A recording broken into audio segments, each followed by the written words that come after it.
Live from downtown Traverse City by the shore of Lake Michigan, this is the National Writers Series.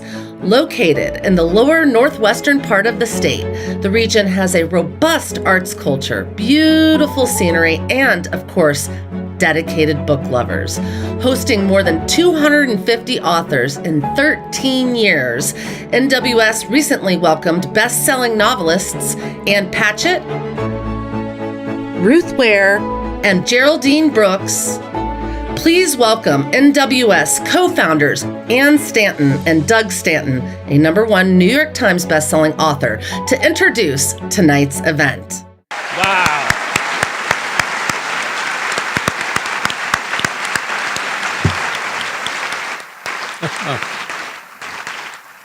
Wow, thank you so much. What a crowd.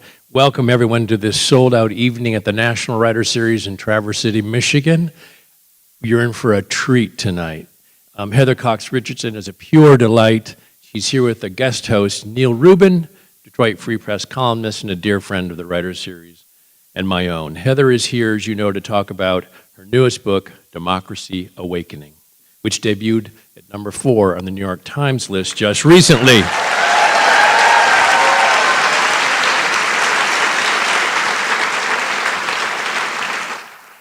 My name is Doug Stanton, and I'm an author who's had the good fortune to be able to co-found the National Writers Series with Ann Stanton and our friend Grant Parsons, and it's wonderful to see all of you here in our largest audience in our 13-year history.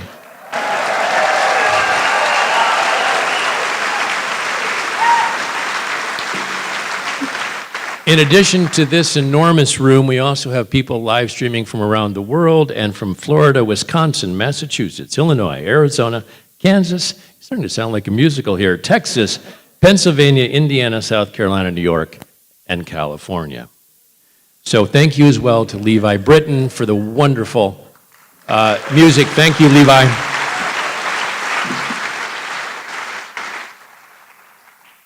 So this is the debut event for our named sponsor, the Lola Jackson and Dilys Tossison Garcia Community Building Author Conversations. I hope to have many more events like this. Thanks, Dilys and Lola.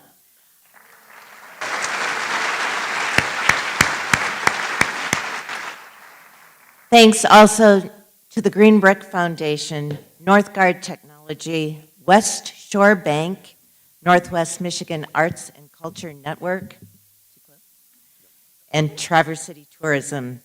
And this event was, of course, made possible by donors large and small. We thank you, especially the Janice and Biederman families. And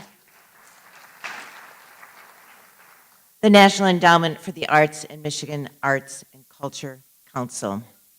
Tonight's event is taking place on lands cherished and maintained for generations by the indigenous people of this beautiful area.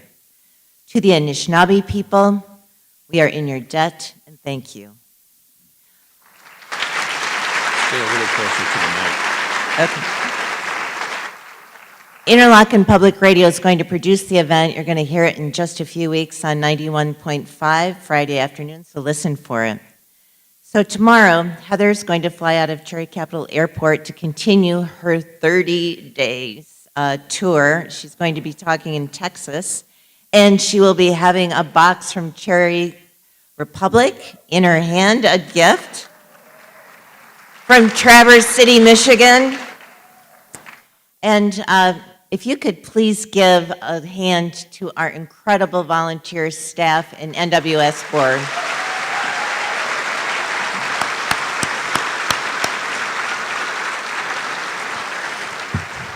The volunteers and you really do keep this going, and that's, we thank you from the bottom of our heart. We're very grateful. I want to tell you that Neil Rubin today, from the columnist for the Detroit Free Press, went out to North Ed Career Tech Center on Parsons Road, and he taught a class to those students in the creative writing workshop there on journalism.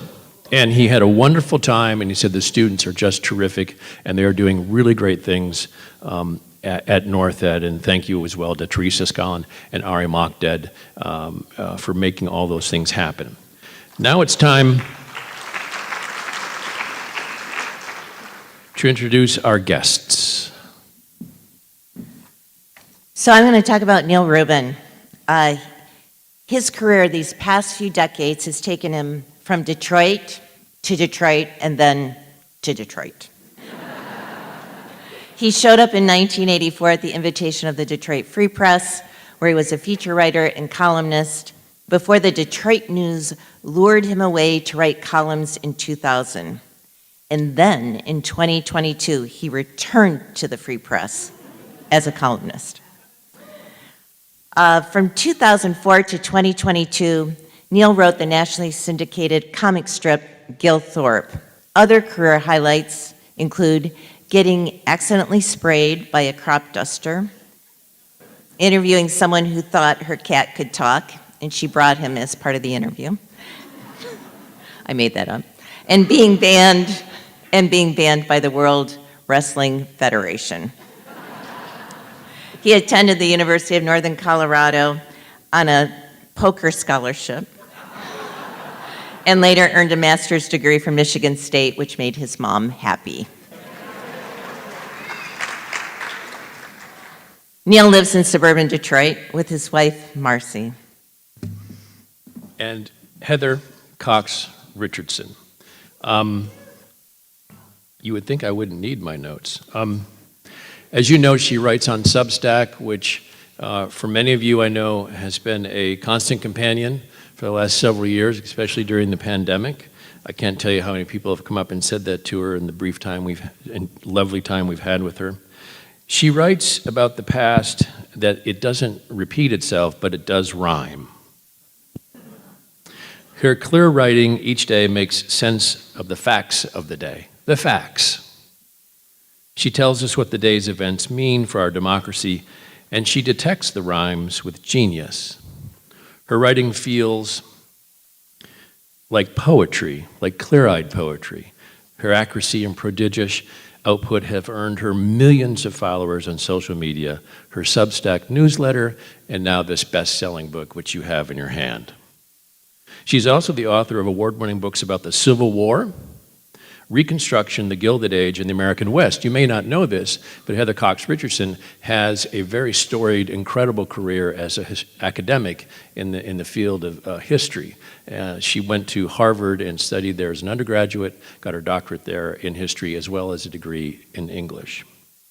Her newest book examines, in the context of our Constitution, how our democracy is veering away from our ideals as a democracy towards autocracy. So, it's appropriate in this room, named after an immigrant, and with a nod to Abraham Lincoln over there in the corner, one of our better angels in another time that unfortunately is rhyming a bit too much with our own, and with a nod to my father, if I may, just for a moment, who would have loved to have been here tonight, from the bottom of his heart, and is the first person to have told me that the job of being a citizen is to do the right thing at the hardest moment and to be of service. I think both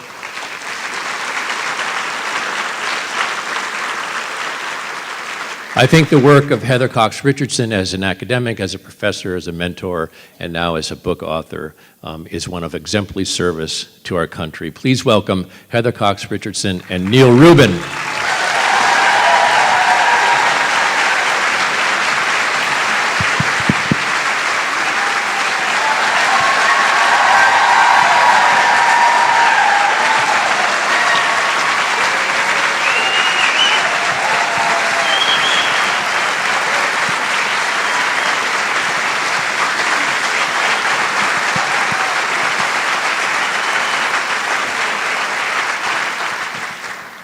I think they knew you were coming. There were hints. Hello, everyone. Splendid to be here. Splendid to have you here. Let me say off the top, we got a ton of great questions from the audience. We're going to try to get to a few of them as we go along and toward the end. And If we don't wind up using yours, you missed by this much. How many of you follow Letters from an American?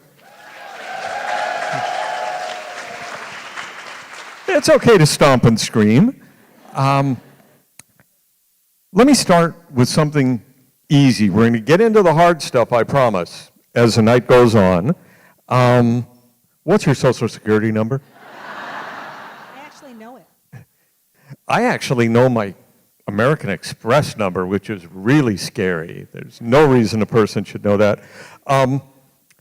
You are a professor at Boston College. I understand you're on sabbatical now, but still. Aren't you dying to know where this is going? You write this carefully researched, eloquent, daily letter. You're on a book tour for, did anyone mention that this is the #4 bestseller in the entire United States? You did a Facebook Live just this afternoon. So here's a question. Are you tired? I am exhausted, is the answer. But I am the luckiest person on earth because I get to do what I love, which is to share history with people and to, for a historian to be able to keep the record of this country in this moment. If you could have created a job that I didn't even know existed, that I wanted more than anything on earth, it's this one. So when people say, take a night off, we don't really need to know this, I think, I got an unbroken streak now for more than 4 years of keeping the record of every night. And I always think about that graduate student in 150 years because I've been that graduate student going, I can't wait to see what she says about this day. And I open up the diary and it's like, planted potatoes, went to bed. And I'm like, I won't do that to that graduate student in 150 years. So there are many nights when I say, I'm not really going to write a letter tonight. I'm just going to make a few notes about what happened. And that doesn't go very well. Well, at this point, you're sort of the Marvel superhero of academia and... It's like being a jumbo shrimp.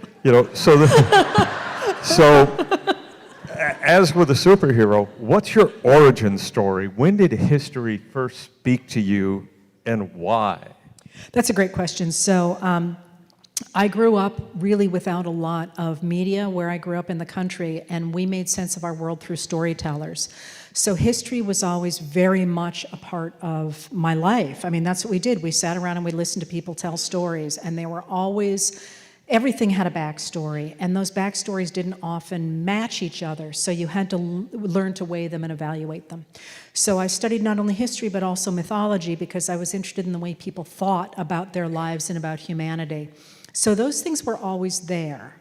But, my parents, of course, encouraged me to go on to school, and I hated it. I hated school.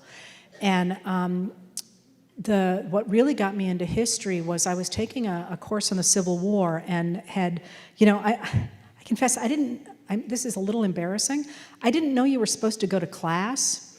I thought that was like supplemental, and you were supposed to do the reading on your own and go to the library and learn more about the topic, whatever it was. And if you had time, you could go to lecture. It wasn't until I was in graduate school that I learned that we wrote an exam. I was a TA. We wrote an exam, the TAs and I, we finished writing it. And I said, well, this is a crappy exam because if you've gone to the lectures, you know the answers. And they're like, that's the point. I'm like, but what's the fun in that? So I was in this class, and I had spent a lot of time in the library and not much time in the lecture, and I had to write a paper. And I didn't know what I was going to write about because I didn't know anything about the Civil War. And I went to the basement of the library, and it was cold and it was dark because of the microfilms and the documents they had there. They kept really quite cold in the low 60s. And I read through the Chicago Tribune for the Civil War years, which is much less impressive than it sounds. It's 4 pages, and 2 of them were advertising, so that's like 2 pages, right? And it was only me, and I didn't eat breakfast, and then I didn't eat lunch, and it was cold, and it was dark, and I'm reading this microfilm, and it came alive to me. You know, they fought desperately over island number 10 in the middle of the Mississippi River. I didn't know what island number 10 was, but I knew it was a really big fight, and, you know, and at some point, you know, they capture a bunch of people, and it's going on. I'm just reading it every day. And then I didn't eat dinner, and so at this point, I'm hungry, and I'm cold, and I'm tired, and I'm just living this. And I turned the crank, and Lee surrendered. Of course, I knew the story, right? We all know the story. But Lee surrendered, and I was like, oh my God, this is amazing. Lee has surrendered. And then I turned the crank a few more times, and the Chicago Tribune was bordered in black. And the headline was that they had killed Lincoln. And I just remember sitting there looking at it and going, they killed my president. And of course, I knew that they were going to kill my president, but in that moment, I recognized what it meant to really understand a moment and understand history. And the fun part of that story, I went home that night sort of shell-shocked, and I wrote to my mother, and I said, I get it now. I get why people care about studying, and I get why people care about history, and this is what I'm going to do with my life. And when she died, she still had that letter. So that's how I got involved in this as a profession. And I still hate school, which I think is probably a good thing, because I feel like I'm not going to waste someone's time. I'm not about, hey, let's chat. I'm about, if you're giving me your valuable time, I'm going to make it worthwhile. Wow. Yeah. Yes, if I get chills from a response, you may applaud. Or you can applaud anytime you feel like. But so we'll fast forward past multiple degrees from Harvard and a thriving academic career, and you take on Letters from an American. Yes. Can I just say one of the things people don't know about my thriving academic career is I was denied tenure at my first job. So just so you know, if you're sitting there thinking, oh, it's been an uphill climb, you know, it's been just a trajectory, it's always worth pointing out that sometimes you flower later on, or things don't go your way. Well, I get paid to ask rude questions, and I want to know who to root against on football Saturdays. Who denied you tenure? So I'm not going to, I try not to name drop on things like that. It's in my, you know, it's pretty public. It was a bit of a scandal. It was which? It was a bit of a scandal. So, you know, Google me. Will do. I understand we have computers now and you can just find this stuff. So, you know, you're on Facebook one day and you just are also Googleable, but it's more fun to hear it from you.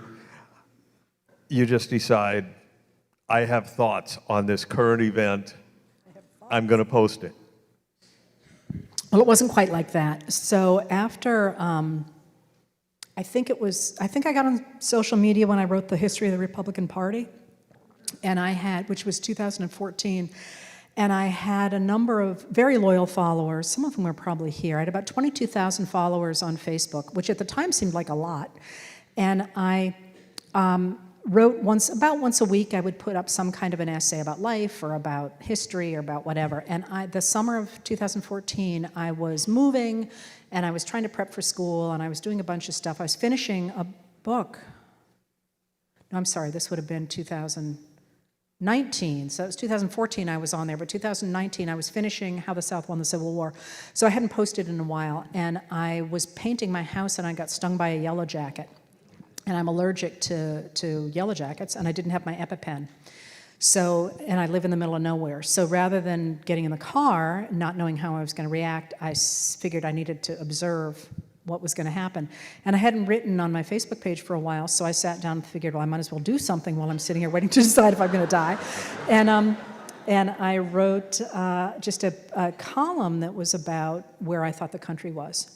And comments poured in, and I got tons more followers. And then the next day I thought, well, I don't want to flood the zone here, right? That people can hear from me once a week, but more than that's going to be annoying. And so 2 days later, I answered all the questions that were coming in, and I've written every night since. And that was, so it was, you know, it was never I never intended to do it at all. And it's all sort of, I was going to say it's going to be an accident, but it hasn't been an accident in that, I just said to somebody, I feel like I'm the coffee pot around which this incredible community is gathered. And it's really not me who's doing this. I'm the person at the typewriter, but it's you all and the questions you ask and the connections that you make and the things you want explained and the things you notice I get wrong or I'm missing or whatever that have created this extraordinary body of work. And I'm very, very proud and pleased to be part of this community, but it is really a mistake to think about it as being about me. It's really, I think, about us, and that's just really cool.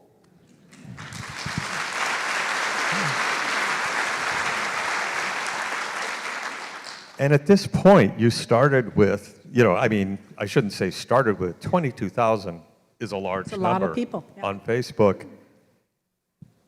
What is it now between all the platforms? I mean, do calculators even go that high?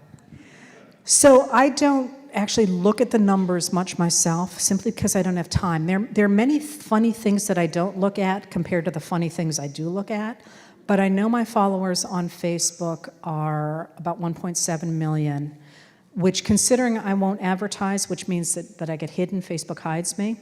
I'm really quite pleased by that. Not that they hide me, but that I'm still that high with that. And then there are well over 1 million subscribers on Substack, and then there are others who just go to the Substack website. So millions. I mean, and people always say to me, like, what can I do? There's only one of me, and there's so many of them. And I'm like, do you have any idea how many people are reading the same material you are every day and saying, but there's only one of me, I can't do things? I mean, this is a lot of people. That's enough really to swing elections. And I wish you all recognized that.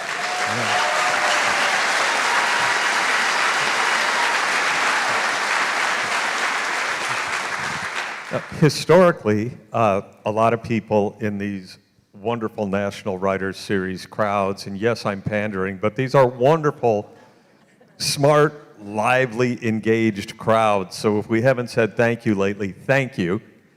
Amen.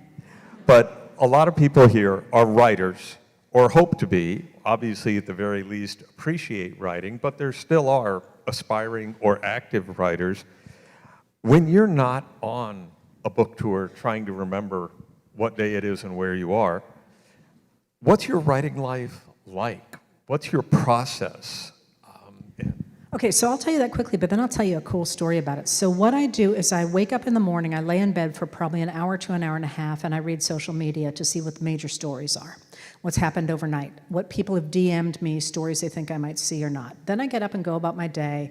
I'm always checking the news, always writing, and often conversations spark ideas. I remember books that I want to look at that might speak to something that's going. So I kind of am doing it all day long. I try and get at least 2 hours of exercise in the afternoon that's repetitive, because I find if I walk or I kayak, something that's very mindless and continuous, I have better ideas. I put stuff together well. Then I go home and we always have a nice dinner, and then I write at night.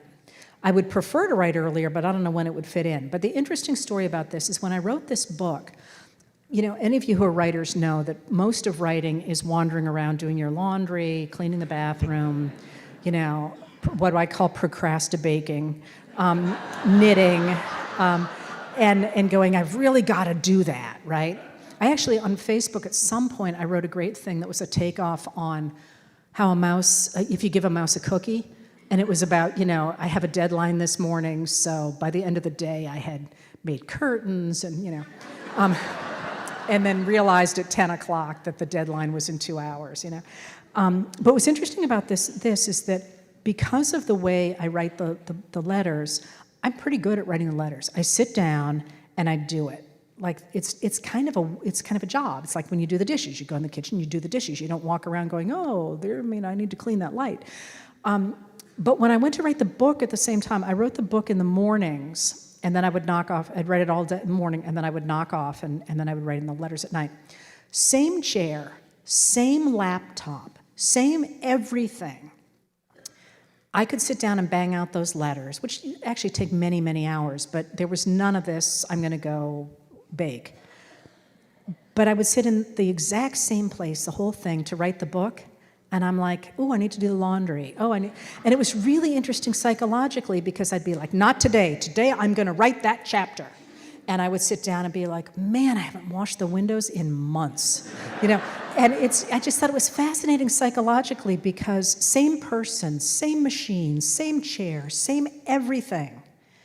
But I could do one automatically and I couldn't do the other. And if there's a psychologist here, go for it. Because I never explained it, but I thought it was fascinating.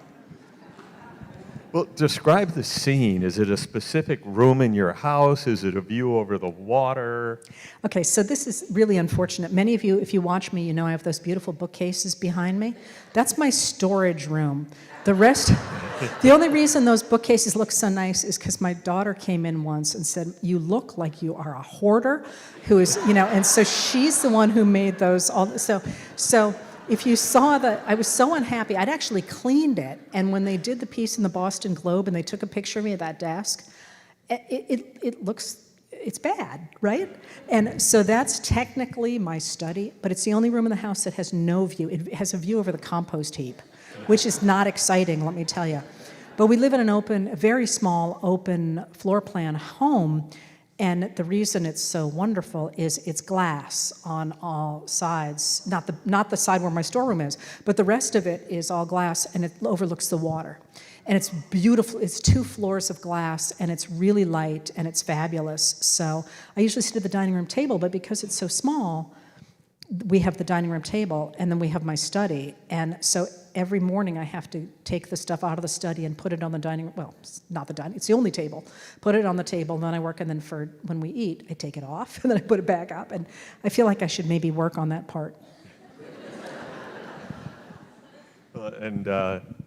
There has also been a podcast. There is not currently, but again, like writing a book or being general manager of the Detroit Tigers or running a restaurant, a podcast is something everybody thinks they can do until they actually do it.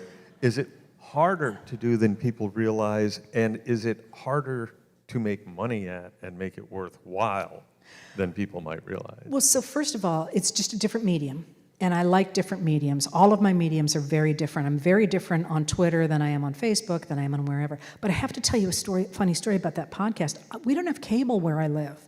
I have to go to the other side of the harbor to get cable, which is talk about a pain in the you-know-what. Like, oh my God, I gotta go. So actually, I was supposed to do a major thing the other day on a TV show, and it was supposed to be by Zoom. And I blithely went running out of the house in plenty of time to cross the harbor and get to the house where somebody lets me use their cable. I went running out, and I'd forgotten I'd taken a bus to Maine that day. My car was in Boston. And I'm like, oh, crap. So I'm madly calling everybody, can you give me a ride across the harbor? Because it's too late for me to get there any other way. But my favorite podcast story was I once went to go over to this house, and I couldn't get through the traffic jam of the 6 people standing on the road between me and the house, because a tree had come down across the road. But the tree wasn't across the road anymore, it was off to the side, but the people were standing looking at the tree, and I'm like, oh, for God's sake, people, I know it's a small town, but you could at least look at the fallen tree from the road. So it is different, and in terms of making money, I'm incredibly lucky because I don't have, this is a horrible thing to say, I don't have to worry about making money in anything I do because I have a full-time job that pays my bills. So, I'm sure it's incredibly hard to make, I don't charge for my webcasts or anything, and people are like, how do you make them pay? I'm like, I don't. Boston College pays me to do all this. So I'm incredibly lucky, like I say, and that's how I can do things like the podcasts and everything else. Right, and so thank Boston College.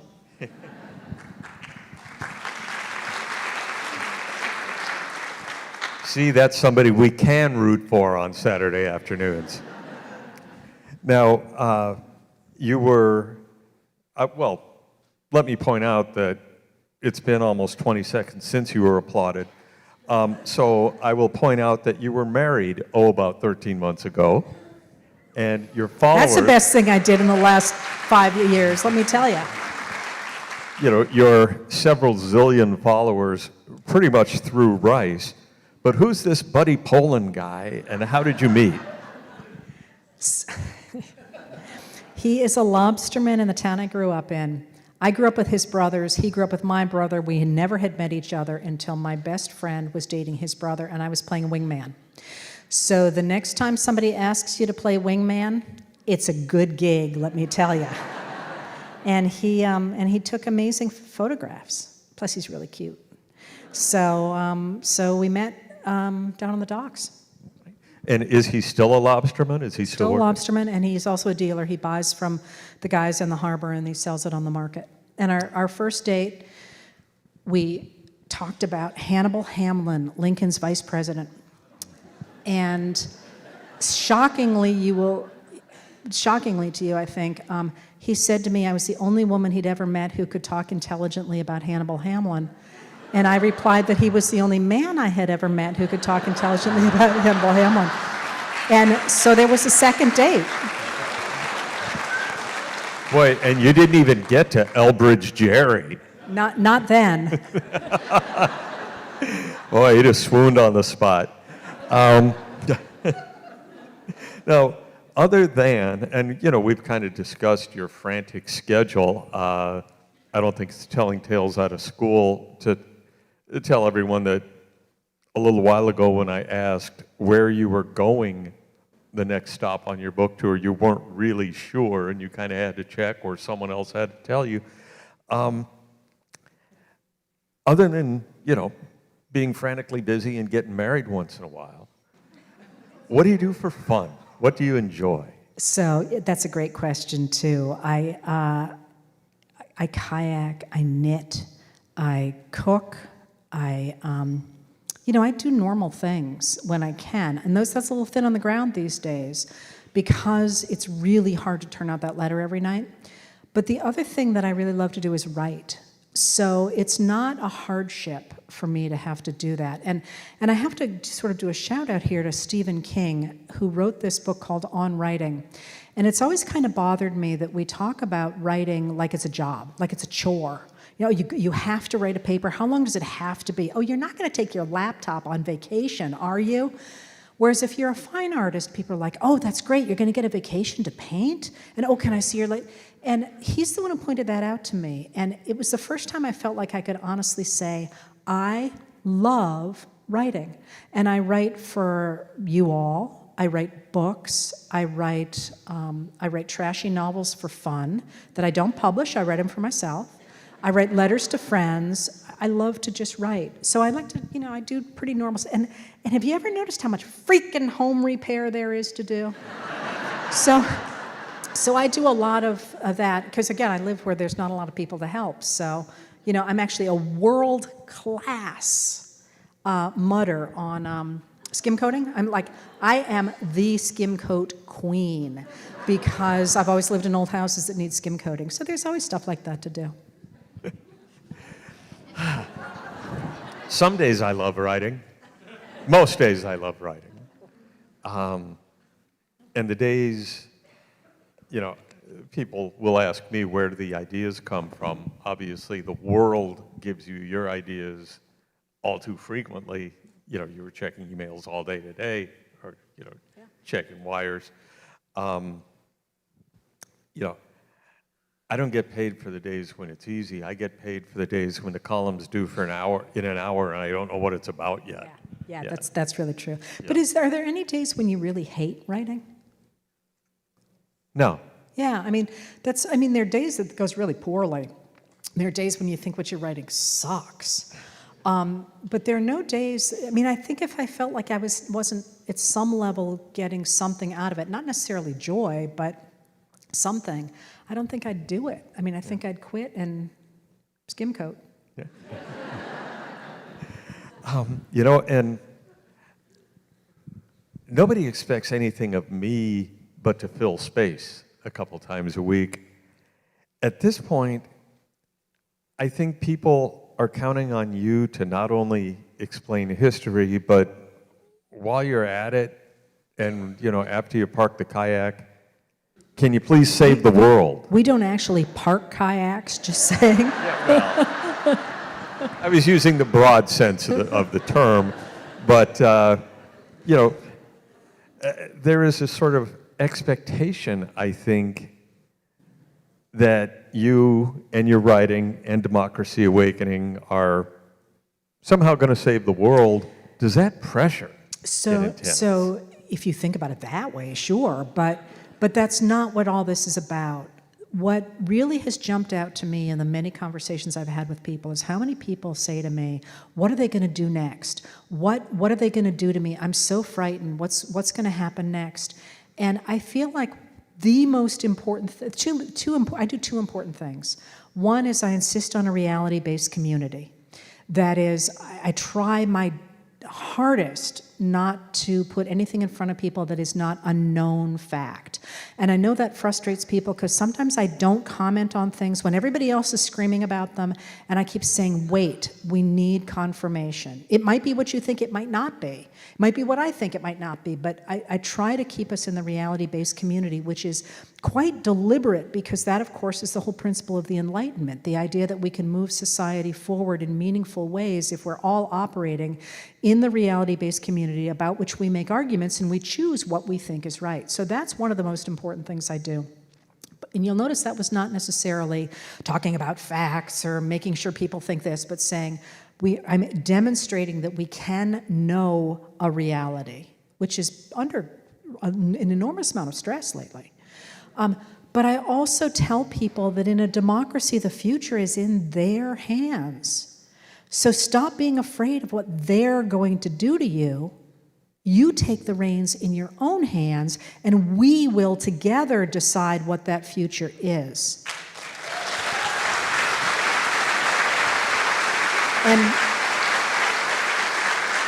And quite frankly, that's what's going to save democracy. Not me, not you, not some white knight coming out and saving us.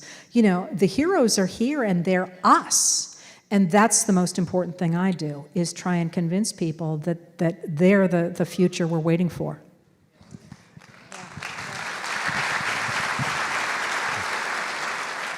And that's a perfect jumping off point to Democracy Awakening, Notes on the State of America. And I have, by rough count, about 4 hours worth of questions. But don't worry, at about the 2-hour mark, we'll order pizza. But you're an easy read, which is not, regardless of subject, it's hard to make it look easy. But you're an easy read with footnotes when some academics, almost deliberately, can be impenetrable. Do you work at that? Does it flow naturally? And, any thoughts on how other people can do it? So just so you know, he's giving a great interview here. I mean, I've done a lot of these, and he's asking all the right questions that most people usually don't. And because that's actually a really good question. It is really, really hard to write and make it look easy and make it really accessible. And that, I take my cues from people like E.B. White, of course, and Laura Ingalls Wilder, who for all of her political inclinations was a brilliant writer. I actually teach her because of her really great use of short declarative sentences and colors. She writes in a lot of color. I don't, but it's much harder to write clearly than it is to write in a complicated way, because you ever read that stuff and you're like, oh yeah, I understand that, and you're thinking, I guess everybody else understands it because I don't. I'm always the person in the room going, I don't really understand this. So often all I'm doing is writing for myself so I understand it. And when they talk about, like today, you'll see, if the letter doesn't change before tonight, I started it, and I'm talking about the long-range missiles that this morning Ukraine used in its own territory against 2 Russian-occupied airstrips, taking down 9 Russian helicopters. And there's all these acronyms for what that is. And I'm like, who knows that? Like, do you know what I didn't even know what it stood for. So I went and looked it up. Or the carrier groups I read about the other night, everyone's like, oh, we're sending another carrier group. Now I know the Navy pretty well. And I'm like, what's in a carrier group? Like, how many people are in a carrier group? How many boats are in a carrier group? I mean, are there boats? What about, And so a lot of what I do and what takes the most time is saying, I don't understand this, so I need to give everybody enough background. And you'll notice the only person, I'm not sure there's any person I don't always identify every night. So every night I start with President Joe Biden. and Vice President Kamala Harris. And I always explain who people are because, sometimes it's just coming at you. I mean, I think probably we all know who the president is, but Steve Scalise. I mean, you know who he is now, but maybe you didn't 2 weeks ago. So what I try and do is I write everything I think we need to know, and then I go through and I chop the sentences up as much as I possibly can to make them shorter, add more paragraph breaks, and take any complicated words. Like the other day in Gaza, the desalination plants didn't have power. And I know what desalination is because I live on a coast, but I thought, if you're from Iowa, do you know what desalination is? So I had to go and say the plants that take salt out of the water. And just doing things like that, I think, just makes it so you don't have to work so hard at figuring out what happened. It frees your brain up. If you don't make your readers, and sometimes you do want to make your readers work hard at the words, but if you let people not work hard at the words, they get to imagine the world. So that, you think about, again, Laura Ingalls Wilder is a great example of this, or Willa Cather, or Ernest Hemingway's Big Two-Hearted River, one of the best short stories ever written. You don't have to worry about the words, so you can hear them and you can imagine the world. And that's what I try to do.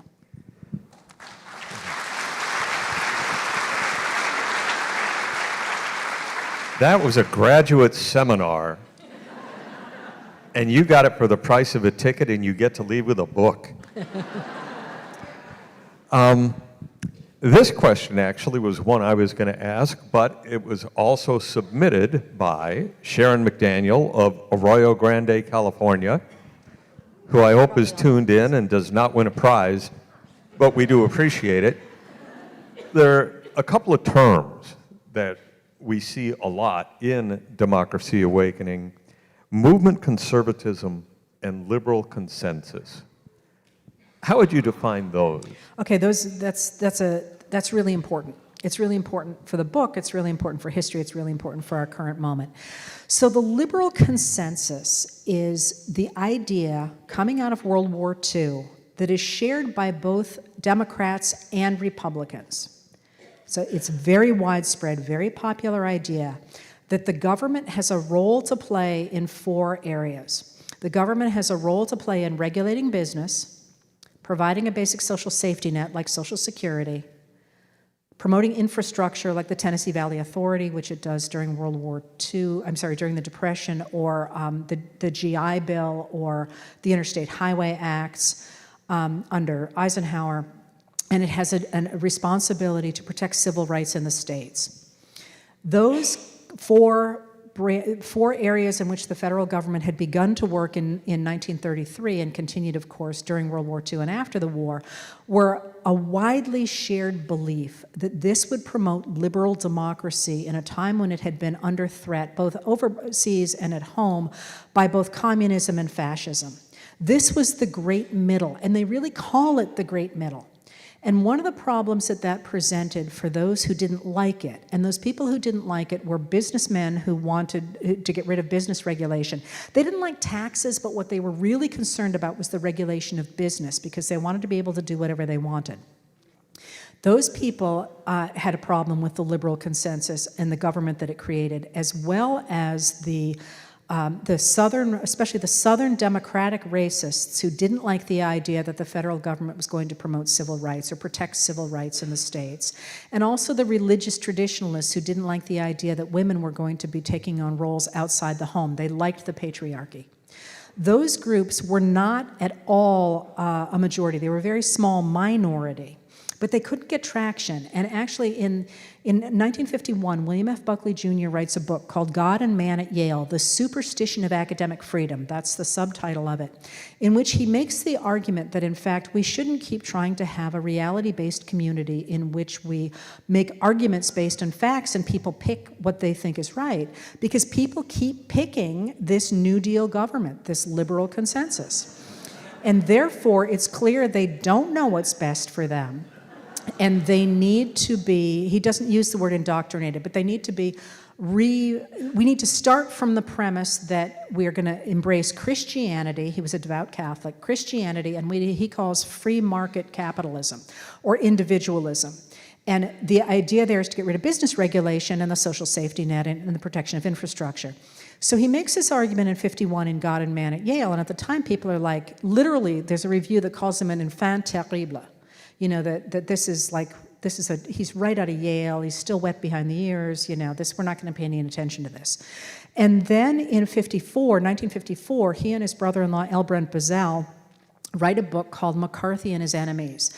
And in McCarthy and His Enemies, what they do is they take this liberal consensus and they say, those liberals, and they capitalize the word liberal to make it look like it's Chinese communism, capital C communism, and those people are trying to bring socialism into the United States. And a few very principled people like us, the capital C conservatives, are going to stand against that, and we're going to get rid of that government and take us back to the kind of government we had in the 1920s.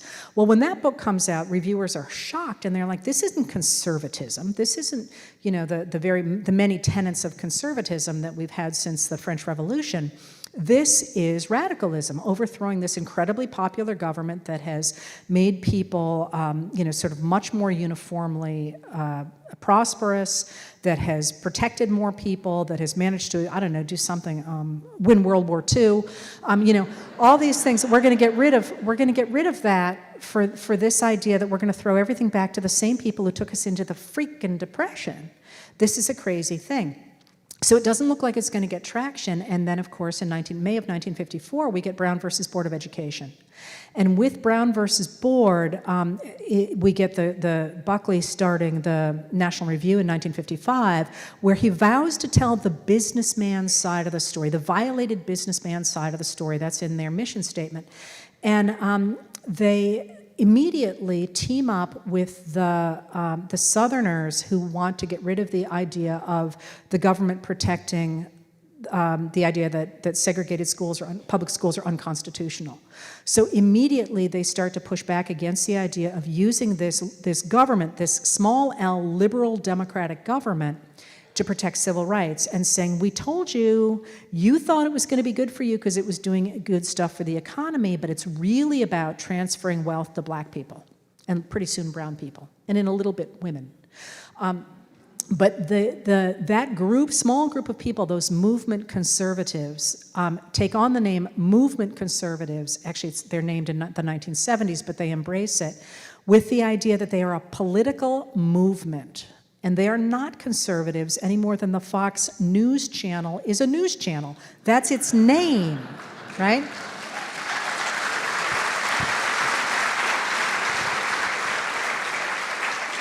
And if you think about where we are, and of course there's a lot that happened between the 1950s and the present, but those movement conservatives, for a number of reasons, managed to take over the Republican Party. And when they did so, they moved that set of principles into the mainstream of our political discourse, and now they have taken over the Republican Party, and it has become an anti-small d Democratic Party because, again, what they're trying to do is unwind that liberal consensus to which the vast majority of Americans still adhere. And this is why we're looking in this very moment, as we're doing this here and probably recording it, why we are actually looking at in an unprecedented moment in American government where a small group of people have thrown out the Speaker of the House and are trying to replace the person who was there with somebody who has embraced these very concepts, the idea that the government should not regulate business, should not protect a basic social safety net, should not promote infrastructure, and should not protect civil rights. I mean, he's got other stuff going on as well, but they have managed to get us to that point. It's sort of astonishing that we're looking at, and I guess as a theorist, it's kind of interesting that you've gone from a very small group of reactionaries who don't like a governmental system that the vast majority of a country does, and yet have managed to take it over and threaten to get rid of it. So I'm sorry, I get excited about that.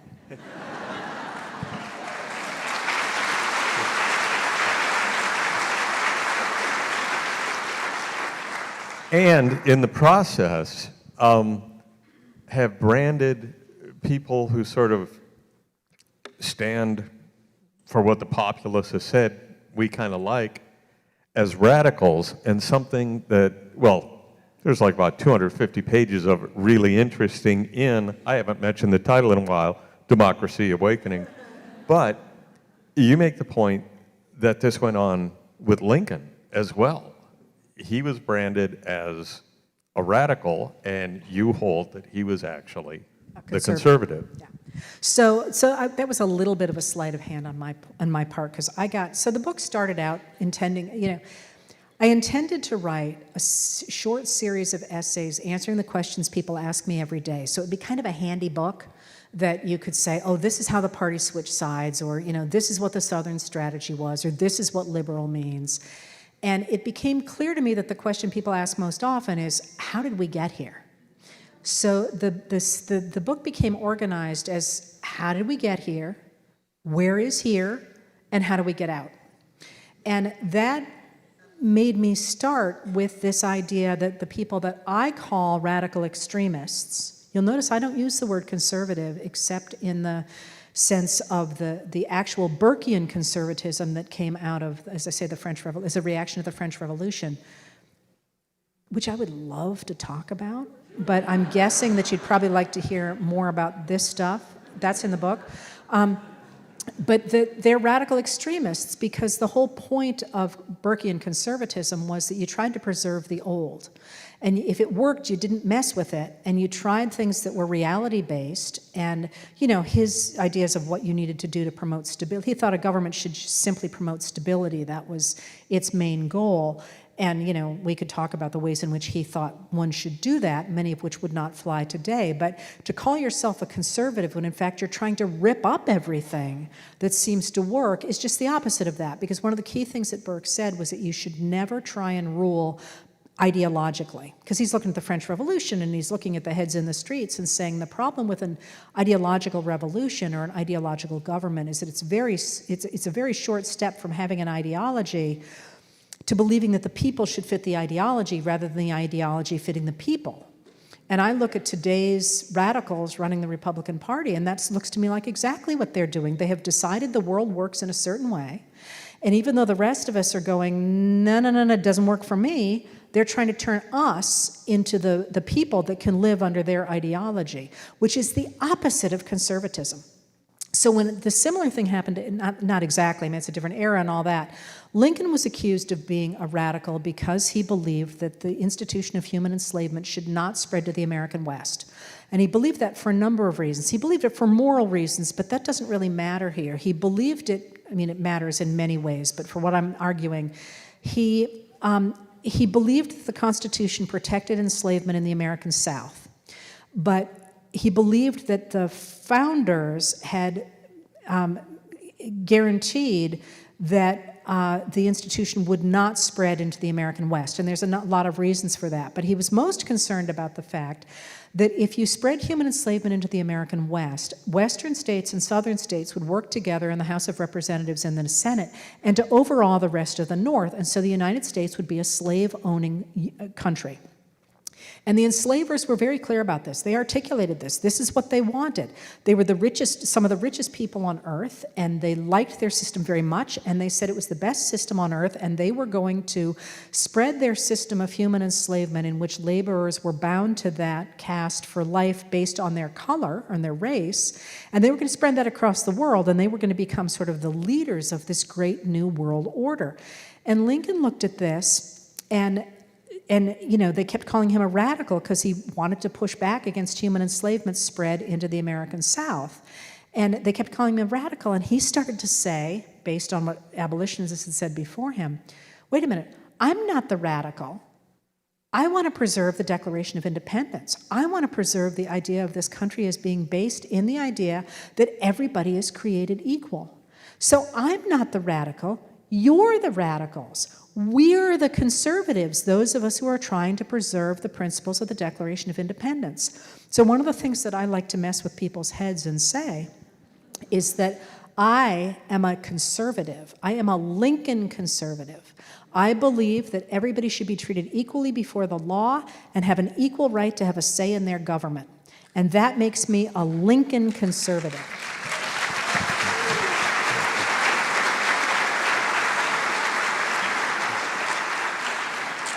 You make so many points in the book and here in ways that most of us haven't thought of them before, one of which is that the Lincoln philosophy descended from the Declaration of Independence, whereas the counter philosophy kind of defends from the Constitution, and which was, 55 white guys locked in a room with no air conditioning. Can you imagine how awful that was? But expound on that a little bit, if you would. So I would be happy to, but I want to pick up that for a second because I had a chance this spring to visit the rooms where the Senate met in the early Republic with my friend Joanne Freeman, who'd never been there. I'm like, I don't know how that happened. But what really jumped out to me about it was, you hear about the Missouri Compromise of 1820, which is huge. It's the thing that divides the country between enslavement and freedom across the line to the south of Missouri there, the 3630 line. And you look at it in books, and I think at the time there are 11 states in the Union, and it's a really big deal. A really big deal. And the room is like the size of this table, right? It's like, because there's only 22 of them. And I think it's the first time it ever hit me that there's like 22 guys making these decisions for this entire nation and being like, really? I guess they believed they represented all these people, but there were so few of them. So what you're suggesting is a little bit different than what I argued in this book. There's a lot of that in the Republican book, but one of the things that I wanted to emphasize in this particular book is that there's this long argument about, is Donald Trump unique, or is he the product of a long history of our country? And I'm a Libra, so I say both. And one of the things that the book is divided into 3 sections. So the first section is how we got here. It starts in 1937, it goes to 2015. And then what that says is that the Republican Party has been or the movement conservatives have been on a trajectory trying to overturn the liberal consensus since 1937, and there's a document that starts that. And then we get into the Trump years, which are the rise of authoritarianism. And by the way, once you strip out the noise of the Trump years, it is terrifying. So hang in there, or else just don't read that part. And then the final thing is how we get out of it. And that part's actually quite cool. But one of the things that I wanted to say was that people talk a lot about, Nazis. Somebody's a Nazi, fascism, And one of the things that really jumps out to me is that essentially, to me, it looks like the world, or at least the United States, is divided between people who believe we should all be equal before the law and have a right to a say in our government, on the one hand. And on the other hand, there are people who think they're better than the rest of us, or that some people are better than others, and they have a right and maybe a duty to rule over the rest of us. And those go all the way back in the United States from before the Constitution and the Declaration of Independence. And when we focus on fascism in this moment, we can blame Mussolini in the 1920s, and people seem to think that it sprang from nowhere. And one of the points I made in the book is that when Hitler was trying to or his lawyers were trying to write the laws to create the different categories in Germany, their inspiration was the Jim Crow laws of America and the Juan Crow laws of America and the indigenous reservations in the United States. So that's what I wanted to make the point of, is that strand runs all the way back in our history. It's not something that suddenly appeared in the 1920s or in 1937 or in 2015, but that other strand has always been there too.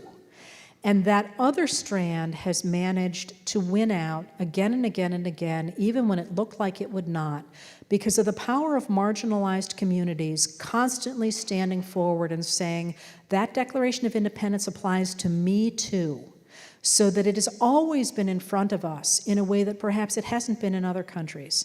And that idea of those two strands always being there, but the strand that I believe in winning again and again and again is perhaps a lesson that is not a bad one for us to be looking at today. Yeah, there's almost a sleight of, oh, don't let me stop you. There's almost a sleight of hand in some of this, in, calling something X when clearly it's Y, but you're able to sell it as X. I'm hoping that you mean there's a sleight of hand. The book makes the argument that what really makes this difference is the use of words in history, and that the movement conservatives have weaponized both of them against those of us who belong to this great middle, and that they used a sleight of hand. I think I maybe used a little bit of a sleight of hand in the conservative chapter, where it's kind of like, Lincoln's a conservative, but I was not. I hope you just mean they were doing it, not me. Yeah. Oh, okay. Yeah. Well, for instance, and too. some of it is, just kind of inspired branding, where inheritance tax becomes the death tax. And this always amazed me, and it hasn't been a huge issue in the last few campaigns, but it still pops up. And you've got people whose net worth is measured in pizza coupons, and they're up in arms over the death tax because you call it the death tax. And you talk about some other examples. What are some of the other telling examples or damaging examples you could even talk about? Enhanced interrogation techniques. Oh, yeah, There's a favorite. Yeah, that does show up. That was the way they talked about torture. That's a story, isn't it? But the one that really jumps out to me is the word socialism in the United States.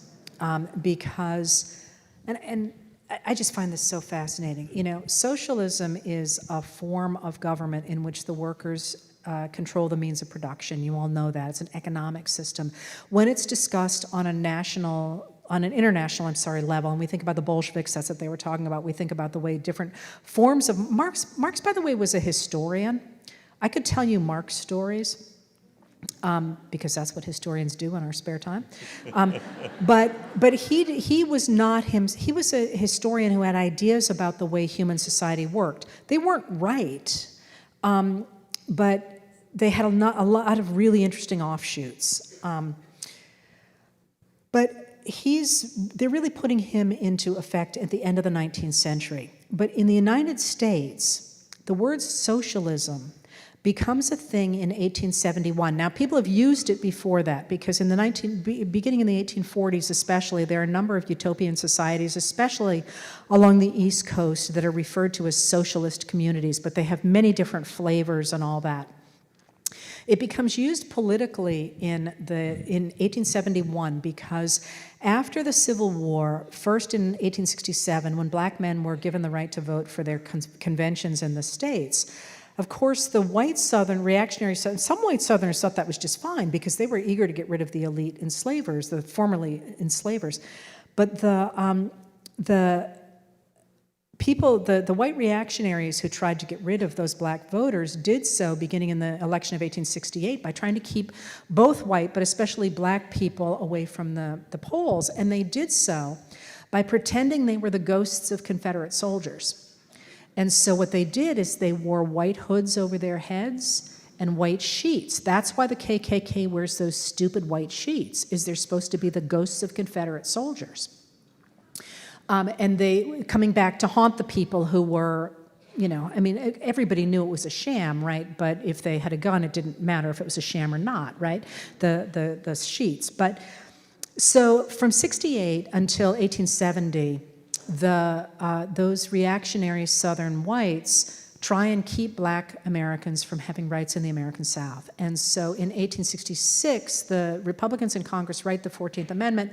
They finally get it ratified in 1868. And what it says, it's an incredibly important amendment to the Constitution because it says that all Americans have the right to due process before the law. They have the right to the equal protection of the laws. Everybody's equal before the law, and they have the right to due process. Those are incredibly important because it says that the federal government, which in that amendment says the Congress has the right to enforce this amendment, the federal government is going to protect the right, the equal rights in the states. That happens in '68. The violence gets worse in the South, and in 1870, of course, the Congress passes, and it passed in '69, and then it gets ratified in 1870, the 15th Amendment to the Constitution guaranteeing black men the right to vote. It also, in 1870, Congress passes the laws that create the Department of Justice. And the Department of Justice begins to protect equality in the states. Now, when that happens, one of the first things they do is they bust about a couple of thousand KKK members. One of the reasons we don't have good studies of the KKK in that era, which probably nobody but me cares about as I'm looking at you going, this is a really interesting historical point, is because nobody kept, all the records were burned from that era because if you got caught with them, you could end up in federal court and in federal trouble. So it's actually very hard to write about the KKK in that period from primary sources because a lot of them were destroyed, except maybe one set in Alabama that people are still trying to find. But it's such an interesting story. But after that, you didn't want to say that you were against your black neighbors because it was a federal crime. So those very same people said, we've never had any problem with black people. Yeah, that's fine with us. Our problem is that the black men who are voting don't own any property and they don't have educations, which they couldn't because of enslavement, and they don't have any money, and they're voting for people and putting people in office who are promising them things like better roads and schools and hospitals. And even though those things are going to be enjoyed by by poor whites as well as poor blacks, the only people who can pay for that are people who have property, and they're all white. So essentially, if you let black people vote, you are permitting them to redistribute wealth, and that is socialism. And that idea that letting marginalized peoples vote because they will vote for things that are good for the community is socialism, is so deeply embedded in our system that even now you have Colorado Representative Lauren Boebert, for example, talking constantly about the Democrats being socialists. I promise you the Democrats are not socialists. But what they are saying is that they want increased voting across the board, and that's going to mean poor people are going to vote, and when poor people vote, they're going to vote for stuff like forgiving college debt, which is not okay, but forgiving PPP loans is.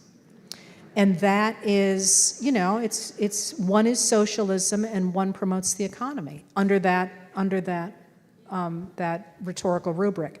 So that's the one that always jumps out to me is every time I hear somebody screaming about socialism, I always want to say, tell me about what socialism means, because I would love to see somewhere in this country where the workers are rising up to take over the means of production.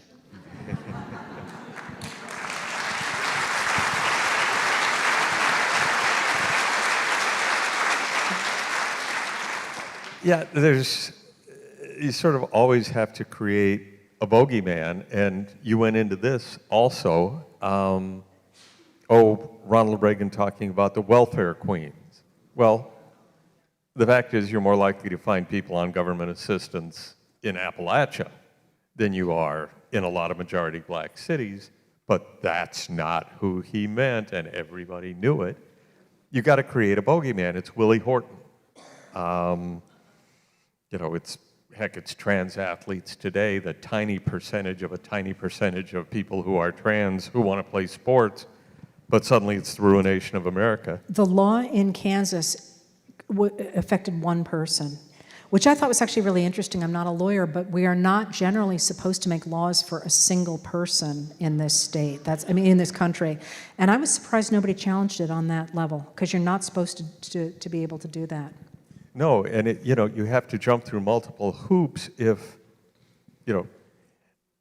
there's been some screw up and you need your citizenship accelerated, and you can, you can introduce and pass that bill, but it's a special exemption because, like you said, we don't do laws for one person. None of us are all that important, no matter how important we think we might be.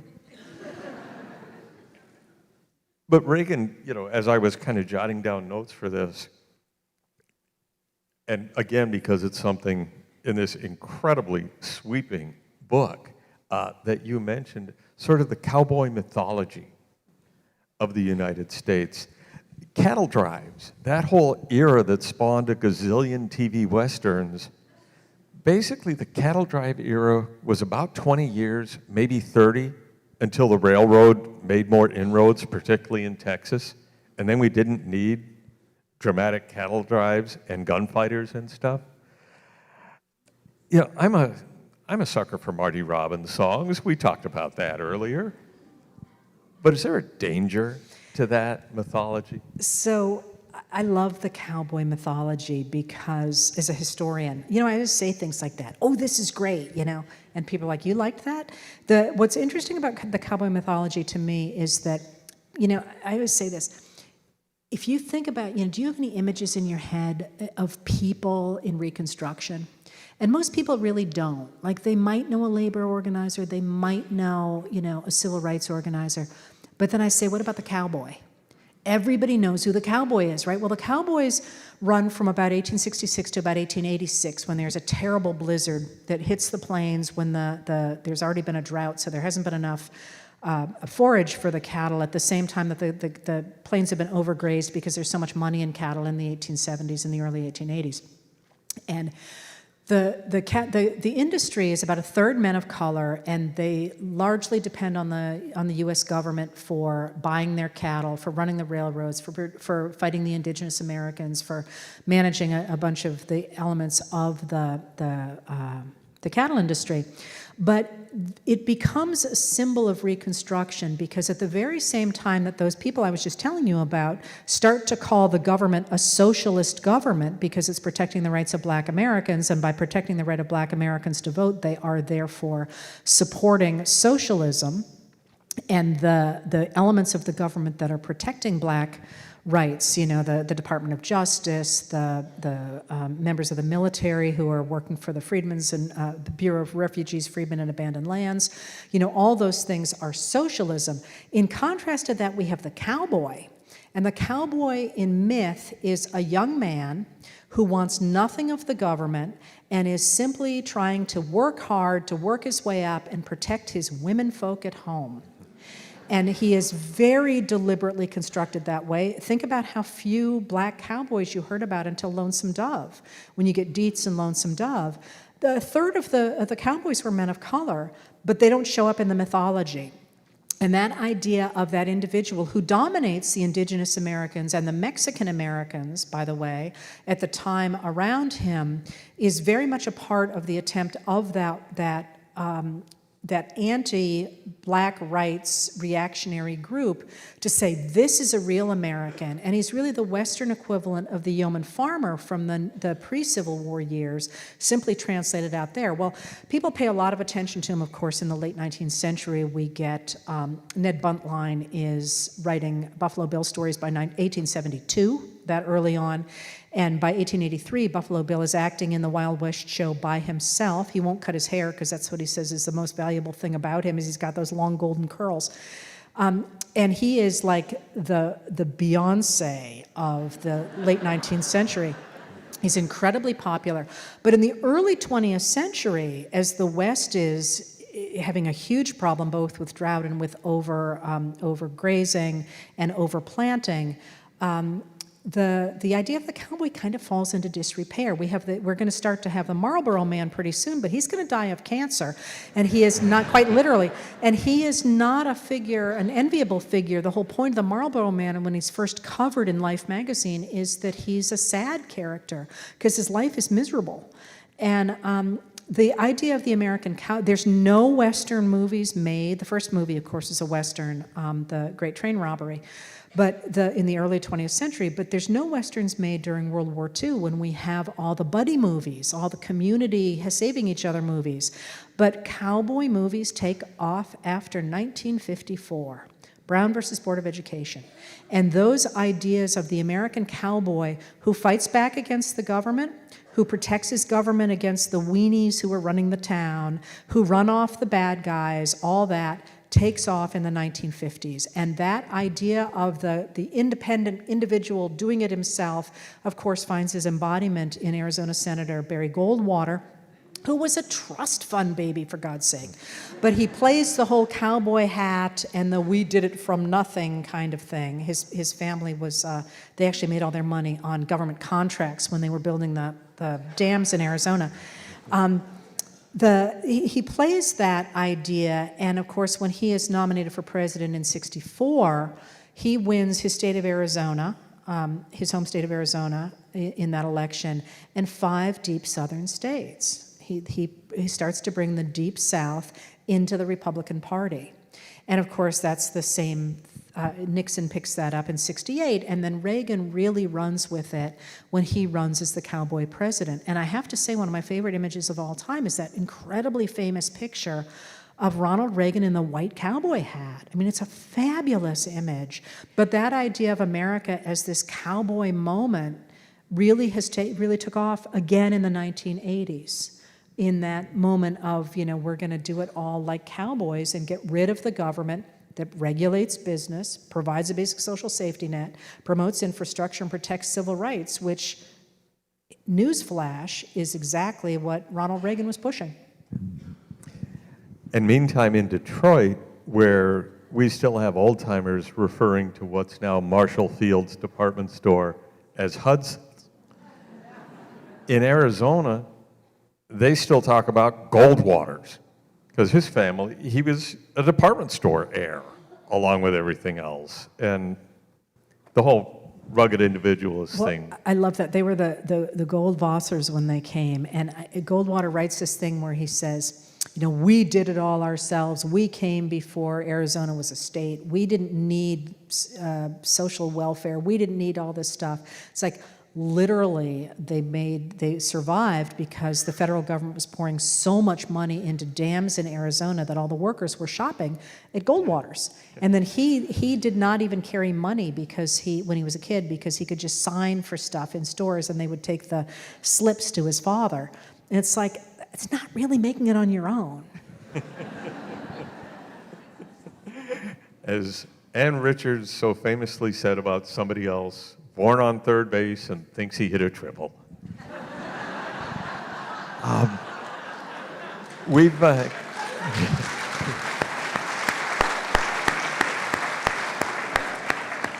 love it when I use someone else's line and I get laughs and applause. Man, I wish I could do that all the time. Yeah, but we miss her so much. Don't you wish her voice was here? Yes. I was saying to Neil earlier today, it's like Rush Limbaugh was wiped off the face of the earth. Like, nobody remembers him fondly that I've heard of anyway. But here we are all these years later going, wasn't she great? That's just such a statement of many things, but certainly of what an extraordinary talent she had. Yes, and when I think of her, I think of Molly Ivins, also gone too soon. And her great line after that rousing speech by Pat Buchanan at the Republican convention. Culture war speech. And she said, yeah, I didn't get it, but maybe it sounded better in the original German. Yeah.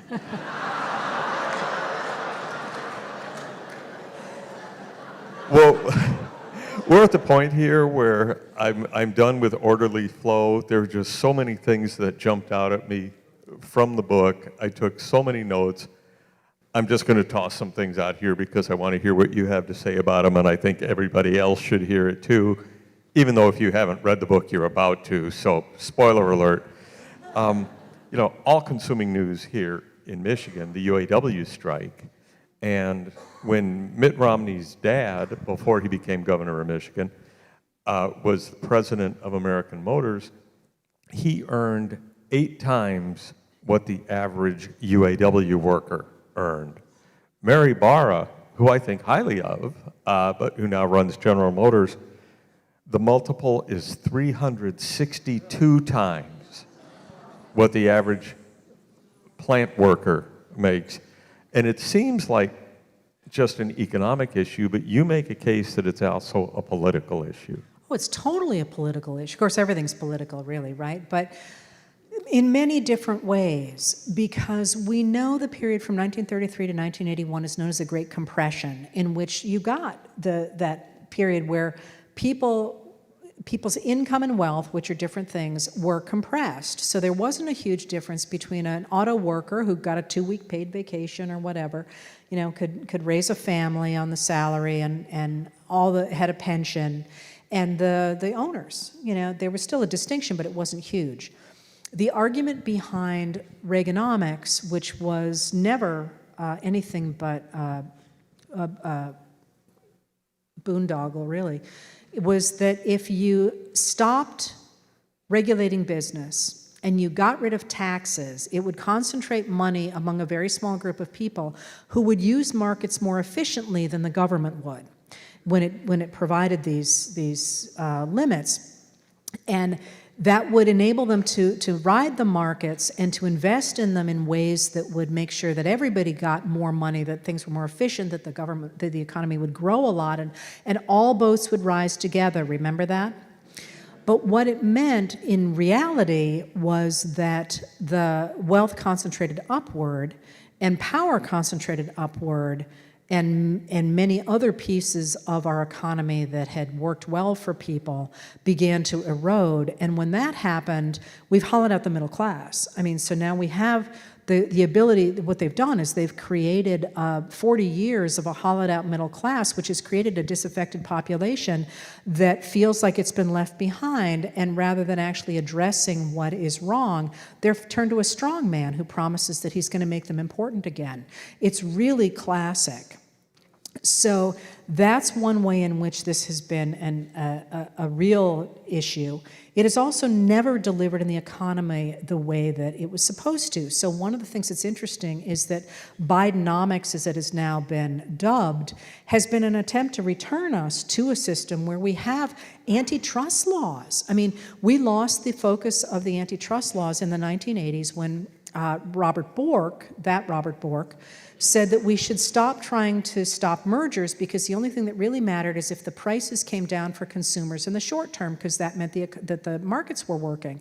But what it meant, of course, was that we got these huge conglomerates that very quickly began to raise prices. So nothing really got cheaper, but people lost more and more power. So Biden's administration has really tried, for example, to take on antitrust legislation, to give more power to workers, to do all those many things.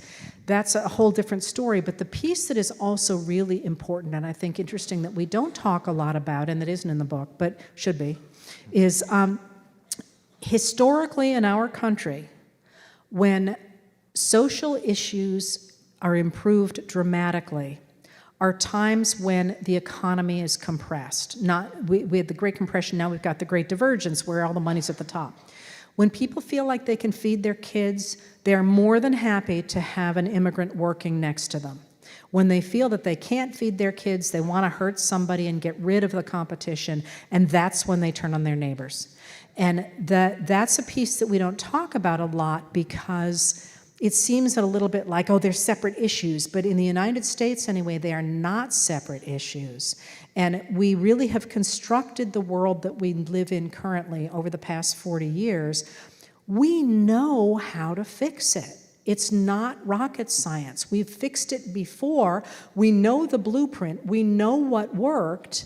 We just got to put it in place again, and we'll be in a much better place.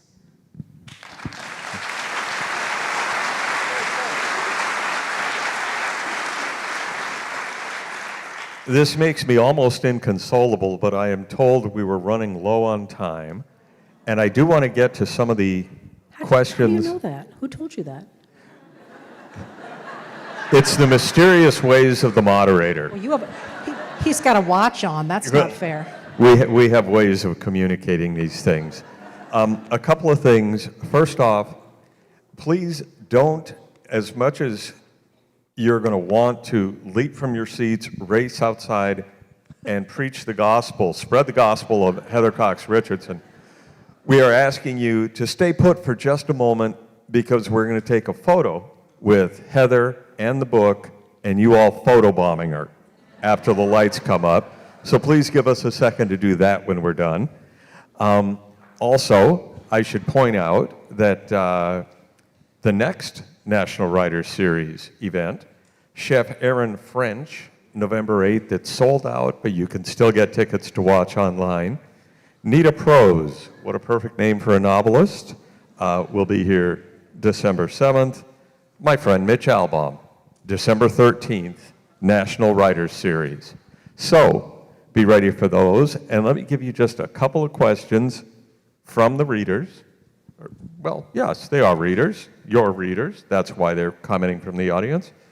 Chris Razier of Benzonia. Do you feel the abolition of the Electoral College would be a benefit to our democracy? So there are many things we have to fix in our country, and it's worth remembering that when we do constitutional amendments, we tend to do them in waves, and it's been a long time since we've done a bunch of those. So I would predict, without identifying them necessarily, that we are going to be looking at a number of constitutional amendments coming up if history is any guide, and it is. But one of the problems that we have right now is that our framers did not understand how big the country was going to be, which of course they couldn't have. They also didn't understand steel frame construction, and they didn't understand transportation. And the reason that that matters is because after 1873, it was possible to create cities that had skyscrapers full of people. So our system is not designed to handle the urban centers that we have now. We're going to have to fix those things. So one of the problems with the Electoral College is that when it was first designed, it was designed for a very rural population, and it was also designed to be proportional so that states would divide their electoral votes according to how people voted in the state. And Thomas Jefferson recognized in 1796 that he would have won that year because Virginia had a gazillion votes, because they're the ones who wrote the Constitution, basically. It got fixed later on after there was a census, but they took all the electoral votes until there was the first census. He recognized that if Virginia had voted as a block, he would have won. So he talked Virginia into voting as a block in 1800, and of course other states followed suit. Madison, because then otherwise that they would have no say. Madison was horrified when that happened and wanted to amend the Constitution so that people couldn't do that. He was not able to do that before he died. But one of the things I say to people is, if you want to keep that system, which we no longer need, let's take it back to what it used to be, which is make it proportional. But there's another problem with it, and that's that in 1929, Congress capped the number of people in the House of Representatives because they recognized that there were more people living in cities than there were living in the country. So if, in fact, we had the same system of proportional representation we had until 1929, we would have more than 1,000 people in the House of Representatives. And that would give huge advantages, not advantages, that would be much fairer for, comparing South Dakota now, for example, and California. We'd get many more people from California, New York, Florida, and Texas. So those are things we will absolutely have to work out. But right now, the Electoral College has twice recently given us presidents who did not win the popular vote, and that is a terrible crisis for a country in which we are supposed to be able to elect our leaders, because it is only a matter of time before the majority that keeps getting bossed around by the minority loses faith in the system. And when that happens, it is a profound crisis that can either be remedied, never mind. It's a profound crisis. Well, and that leads to what may be our last question. Hadn't this been fun?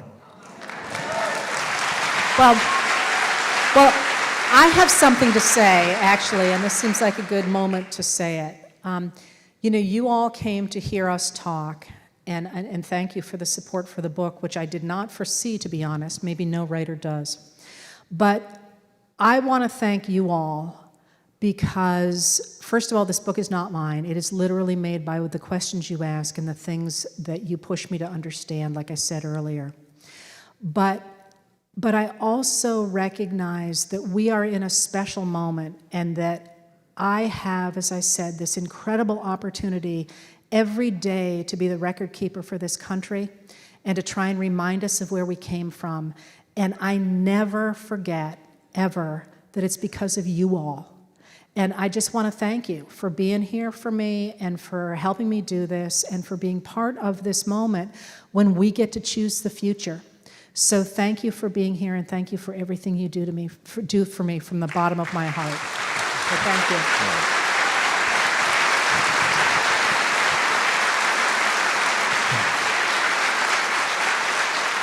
So, one last question from the audience, and then one for me.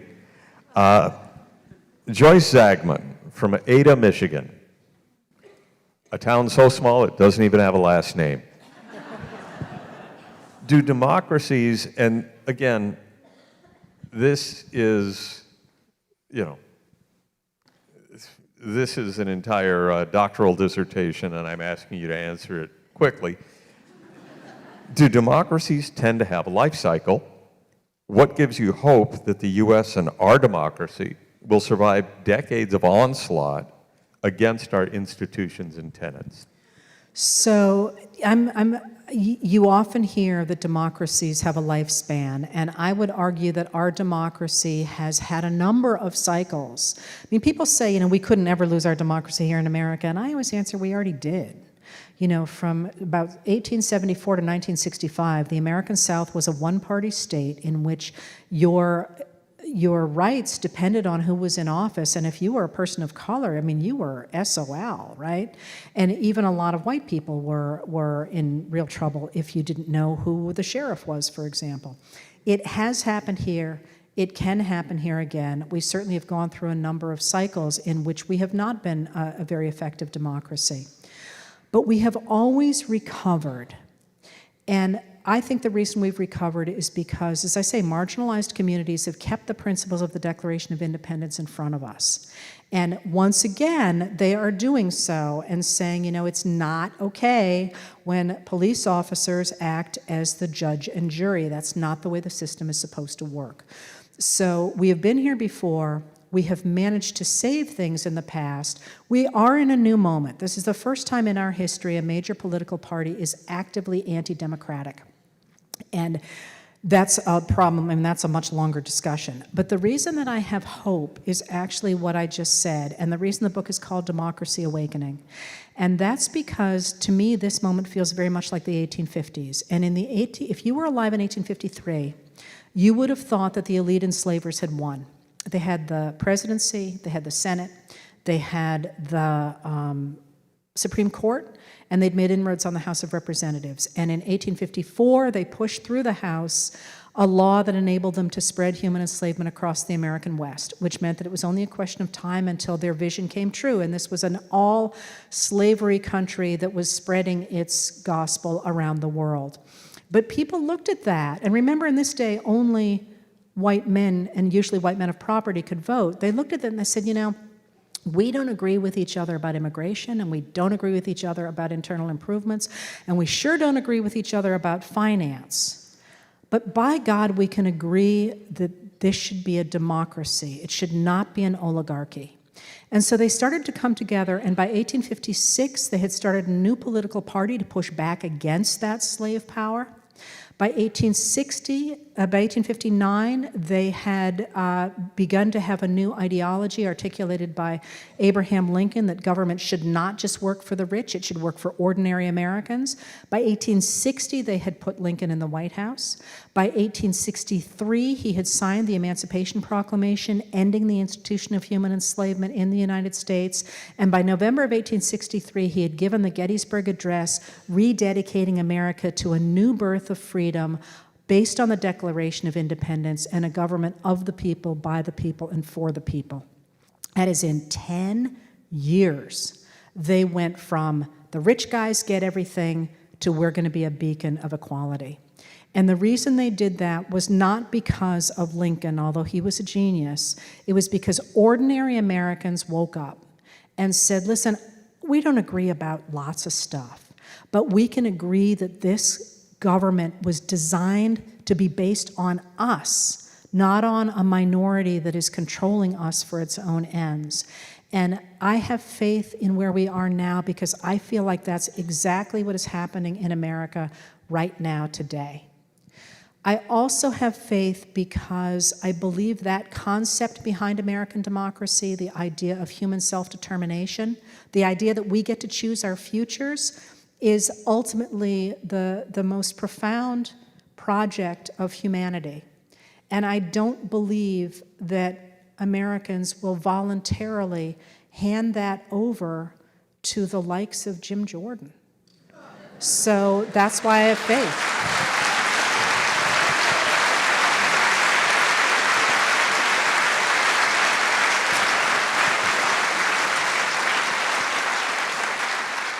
One last question. Are This you is going like to write the end of another the Lord of the book? Rings, isn't it? Are you going to write another book? So this is a thing. So my agent, who's lovely, and she's put up with so much, and I hope she's watching. Hi, Lisa. Every time we get to the end of a book, I say, Lisa, it sucks. We have to get rid of the contract. I can't put this book out in public. It's so bad. And every time she says, it's not bad. And I say, I can't face people that I've produced such crap. And she says, it's not bad. But anyways, so this happened with this book. And literally at the very end, I'm like, I can't. We got to pull it. She's like, it's not bad. But the other thing is, after every book, I say, that's it. I'm done. There are no more books. I am done, no more books. And she says, that's fine. And then she starts to say, how are things going? You getting a little bored? So I am just leaving the done phase. And there might be another book.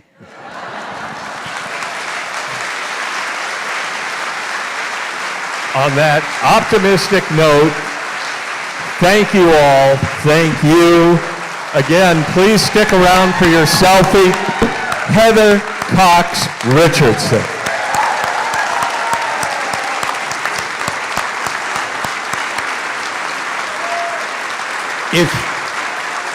Thank you both. If you could stay in the auditorium, we're going to do the publisher a favor. If you could turn and hold up your book if you have one. And Sean Roach, our photographer, is going to take a picture. And I think Heather is going to hold the book. Oh, here. Look, I found a book. If I had my camera, I'd take this. This is really cool.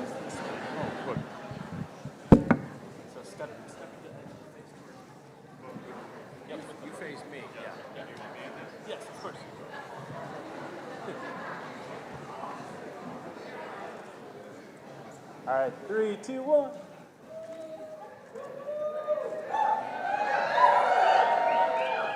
right. Thank you, everyone. Good night.